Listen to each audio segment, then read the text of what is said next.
میری طرف سے شانی ٹی وی دیکھنے والے تمام دوستوں کو السلام علیکم۔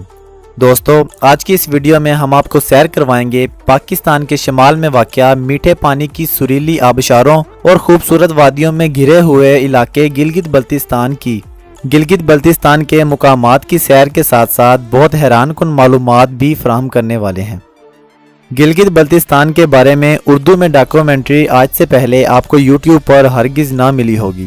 قبل اس سے کہ ہم اپنی ویڈیو کا آغاز کریں، لیکن اس سے پہلے اگر آپ نے ہمارا یوٹیوب پر موجودہ چینل شانی ٹی وی کو سبسکرائب نہیں کیا تو اس کو جلدی سے سبسکرائب کر لیں اور ساتھ بیل آئیکن کے بٹن کو دبا دیں تاکہ سیر و سیاحت کی تمام ویڈیوز آپ کو بر وقت ملتی رہیں۔ بلتستان، جس کو سرکاری طور پر گلگت بلتستان کہا جاتا ہے، آج کل پاکستان کے صوبہ گلگت بلتستان میں شامل ہے، اگرچہ اس کے کچھ حصہ پر بھارت نے قبضہ کیا ہوا ہے۔ بلتستان میں دنیا کے 30 سے زیادہ اونچے ترین پہاڑ واقع ہیں، جن میں کیٹو شامل ہے۔ یہیں قطبین کے بعد گلیشیئر کا سب سے بڑا ذخیرہ بھی یہی موجود ہے، جن میں سیاچن گلیشیئر، بلتورو گلیشیئر اور بیافو گلیشیئر مشہور ہیں۔ بلتستان کی سرحدیں چین اور بھارت سے ملتی ہیں۔ بلتستان سکردو، روندو، شگر، خرمنگ، گلتری اور خپلو کی وادیوں پر مشتمل ہے۔ انتظامی لحاظ سے یہ علاقہ 2 اضلاع سکردو اور ضلع گانچے میں منقسم ہے۔ بلتستان کے مشرق میں چین کے مسلم اکثریتی صوبے سنکیانگ کا ایغور کا علاقہ ہے۔ جنوب مشرق میں ہندوستانی مقبوضہ کشمیر، جنوب میں پاکستانی مقبوضہ کشمیر، جبکہ مغرب میں پاکستانی صوبہ خیبر پختونخوا واقع ہے۔ اسلام میں پہلے بلتستان میں بدھ مت کا دور تھا۔ 700 قبل مسیح میں ایران سے میر سید علی ہمدانی المعروف شاہ ہمدان یہاں تشریف لائے۔ آپ نے خپلو میں ایک مسجد کی بنیاد رکھی جس کا نام چکچن تھا، جو آج بھی بڑی شان و شوکت سے موجود ہے۔ 1840 میں زوراور سنگھ نے بلتستان پر حملہ کر دیا، اس کے ساتھ ہی بلتی ریاست کا خاتمہ ہو گیا، لیکن 12 دسمبر 1841 کو زوراور سنگھ قتل ہو گیا تو احمد شاہ نے بلتستان میں بغاوت کرا دی، مگر آزادی کی یہ جدوجہد کامیاب نہ ہو سکی اور بلتستان واپس 1842 میں ڈوگرا حکومت کے قبضے میں چلی گئی۔ بلتستان میں ڈوگرا حکومت 1948 تک رہی۔ ڈوگرا حکومت کی 108 سالہ تاریخ میں بلتی عوام پر ظلم و ستم کے پہاڑ توڑے گئے۔ بلتیوں نے ڈوگرا حکومت کو کبھی دل سے تسلیم نہیں کیا۔ 14 اگست کو جب پاکستان وجود میں آیا تو گلگت میں راجہ خان اور کرنل مرزا حسن خان کی سرکردگی میں انقلاب آیا، جس کو دیکھ کر بلتستان کے لوگوں نے بھی ناجائز ڈوگرا حکومت کے خلاف آواز بلند کی۔ چنانچہ گلگتیوں کی مدد سے بلتیوں نے 14 اگست 1948 کو مکمل آزادی حاصل کی۔ نومبر 1948 تک پوریگ تک کا سارا علاقہ آزاد کرا لیا گیا، لیکن 1971 میں بھارت نے ان علاقوں پر قبضہ کر لیا۔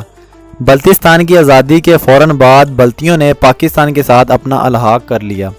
1972 تک بلتستان کو پاکستان کی وفاقی حکومت کے زیر انتظام ایک ضلع کی حیثیت حاصل رہی۔ 1972 میں پاکستان کے اس وقت کے صدر ذوالفقار علی بھٹو نے بلتستان کے 2 اضلاع گھانچے اور سکردو بنا دیے گئے۔ 2009 میں پیپلز پارٹی کی حکومت نے گلگت بلتستان کو صوبے کی حیثیت دے دی۔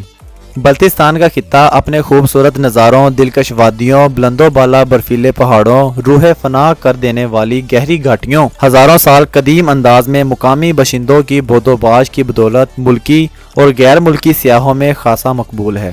اسی سرزمین پر ایورسٹ کے بعد دنیا کی دوسری بلند ترین چوٹی کیٹو واقع ہے۔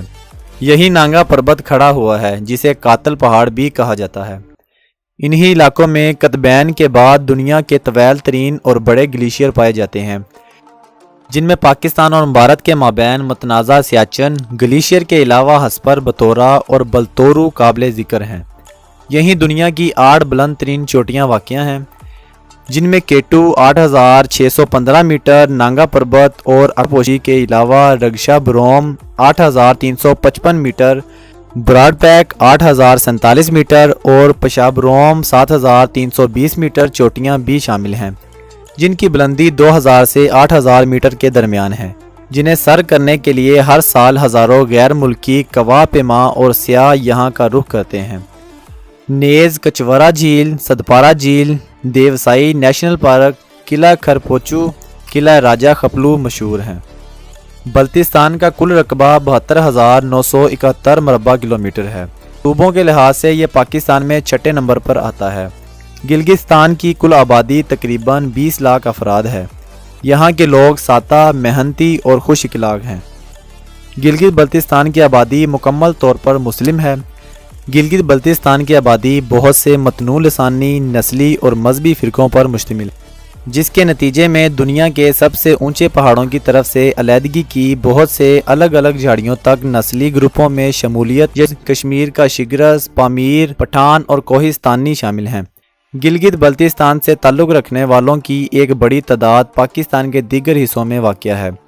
بنیادی طور پر پنجاب اور کراچی میں گلگت بلتستان کی خواندگی کی شرح تقریباً 72% ہے۔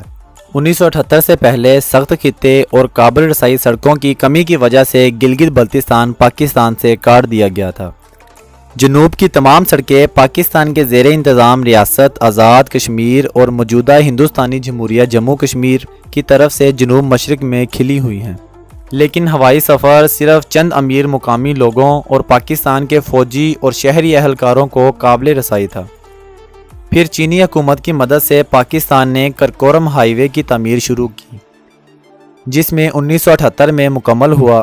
راولپنڈی اسلام آباد سے گلگت کا سفر تقریباً 20 سے 24 گھنٹوں میں طے ہوتا ہے۔ کرکورم ہائی وے اسلام آباد، گلگت اور سکارڈو سے جوڑتا ہے، جس میں گلگت بلتستان میں پہاڑنے والی مہم کے لیے 2 بڑے مرکز ہیں۔ شمالی علاقہ ٹرانسمیشن کارپوریشن نے 2 صوبوں میں بس اور جیپ ٹرانسمیشن سروس پیش کی تھی، اور اس علاقے میں کئی دیگر مقامات جھیلیں اور گلیشیئرز فراہم کیے ہیں۔ کرکورم ہائی وے پر لینڈ لانڈس بہت عام ہیں۔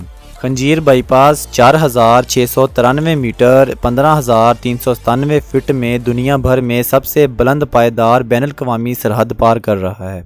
Pakistan international air lines Gilgit airport اور بینظیر بھٹو انٹرنیشنل ہوائی اڈے کے درمیان فلک F-27 دوستی روزانہ پرواز کرتے تھے۔ پرواز کا وقت تقریباً 50 منٹ تھا، اور یہ دنیا میں سب سے زیادہ منظر عام میں ایک تھا۔ اس کے راستے نانگا پربت ایک پہاڑی پر گزر گیا، جس کا طیارہ جہاز کی بلند ترین اونچائی سے کہیں زیادہ ہے۔ تاہم 2006 میں ملتان میں ایک حادثے کے بعد فلکر F-27 کو ریٹائرڈ کر دیا گیا۔ فی الحال پروازوں کو PIA سے گلگت پر برانڈ کے نئے 8542 پر چلائے جا رہے ہیں، جسے 2006 میں خریدا گیا تھا۔ نئے ہوائی جہاز کے ساتھ پروازوں کی منسوخی بہت کم ہے۔ پاکستان انٹرنیشنل ایئر لائنز کیڈو اور اسلام آباد کے درمیان بوئنگ 737 کی باقاعدگی سے پروازیں پیش کرتی ہیں۔ تمام پروازیں موسم کی منظوری کے تابع ہیں۔ موسم سرما میں کئی دنوں تک پروازیں اکثر تاخیر ہوتی ہیں۔ بلتستان کا دارالحکومت گلگت ہے اور سب سے بڑا شہر سکارڈو ہے۔ گلگت بلتستان کا قومی کھیل پولو ہے۔ گلگت بلتستان کی قومی زبان اردو ہے۔ گلگت بلتستان میں جرائم کی شرح 0% ہے اور تعلیم کی شرح 90% ہے۔ گرمیوں میں گلگت بلتستان کا درجہ حرارت 10 سے 15 ڈگری سینٹی گریڈ ہوتا ہے، اور سردیوں میں -3 ڈگری سینٹی گریڈ سے بھی نیچے گر جاتا ہے۔ اسی وجہ سے جھیلوں کا پانی مکمل طور پر جم جاتا ہے۔ بلتستان کی معیشت دستکاریوں سے جڑی تھی، لیکن اب سیاحت کی صنعت اہمیت اختیار کر گئی ہے۔ مارکور گلگت بلتستان کا قومی جانور ہے۔ یہ گلگت بلتستان، چترال، کلش وادی، ہنزا میں اور پاکستان کے دیگر شمالی حصوں میں پایا جاتا ہے۔ گلگت بلتستان کا قومی پھل خوبانی ہے اور ایکولیجیا قومی پھول ہے۔ بلتستان کے موجودہ صدر کا نام راجہ جلال حسین مکبرون ہے۔ دوستو، یہ تھی میری بلتستان کے بارے میں تحقیقاتی ویڈیو دیکھنے کے بعد ویڈیو کو لائک اور شیئر ضرور کر دیں۔ آپ کے اس عمل سے میری حوصلہ افزائی ہو جائے گی، اور ہمیں اپنی آراء سے ضرور نوازیے گا تاکہ ہمیں پتہ چلے کہ آپ کو ہماری ویڈیوز کیسی لگتے ہیں۔ انشاءاللہ عز و جل زندگی رہی تو بہت جلد ملیں گے ایک نئی ویڈیو کے ساتھ۔ تب تک کے لیے اللہ نگہبان۔